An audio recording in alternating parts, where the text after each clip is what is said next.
Hey everyone, Mike Vakas here from Caprica Realty, and I am here with Robin from ATG Title. Say hi, Robin. Hi, everyone. Today we're going to be talking about deeds versus deeds of trust. I've had quite a few clients want to know what the difference is.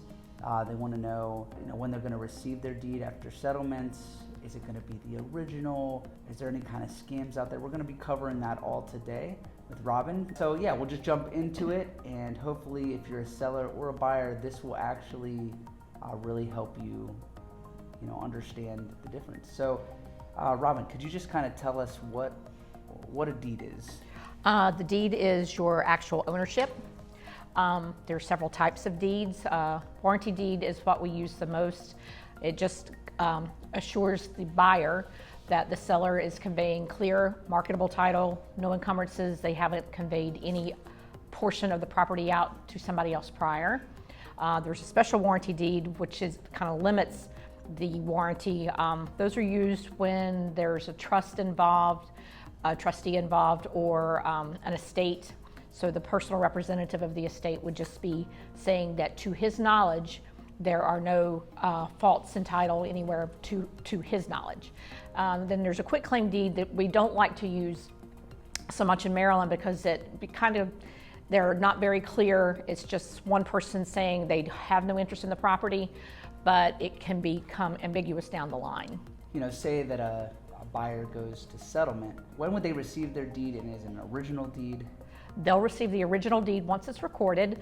It depends on the county and depends on the title company and how quickly things get turned around. Most counties take several weeks to get on record. Once it's recorded, it usually goes back to the title company mails it out. The word on the street is sometimes random companies will send scam letters to buyers after they buy the property, making it seem official. Do you have any knowledge of that, or what can you tell us about that? That happens a lot. There are companies out there, and it's not exactly illegal. They just send a letter out saying for $85 we'll send you a certified copy of your deed. But it's just a way to make money. I mean, it costs them $3 to get that certified copy. You're going to get your original in the mail once it's recorded. So just toss that letter. So recently, I had a client talk to me about, the difference between a grantor and a grantee on the deed. Who is the grantor and who is the grantee? Okay, so your grantor is your seller. He'll be the party of the first part, depending on how the deed's set up.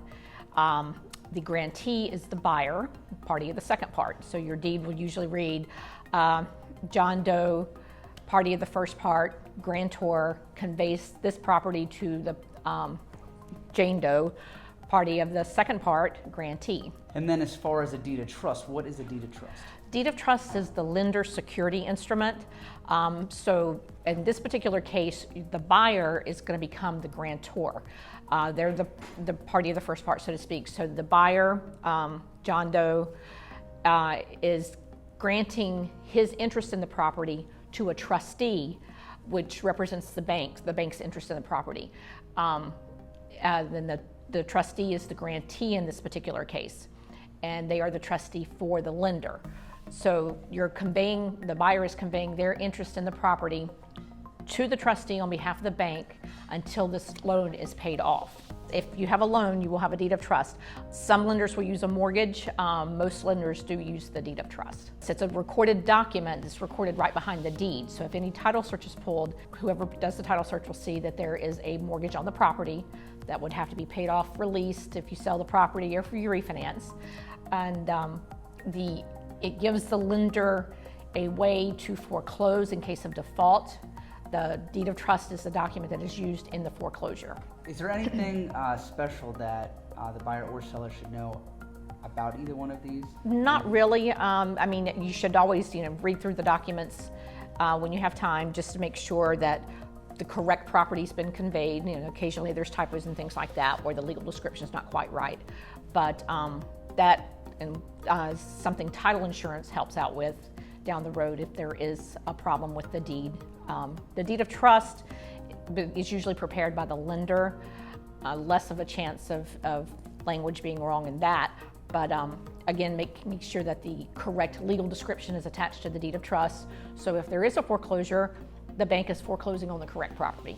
Okay, great. So if you really want to know the difference and you're just trying to kind of increase your knowledge about, what's going on with what your deed is and what a deed of trust is and how it all works together, I hope this was some helpful information. If you have more questions about that, related to anything title-wise, please give Robin a call at ATG Title. What's the best number they can reach you on? 410-507-3886. Awesome. We'll see you next time, guys.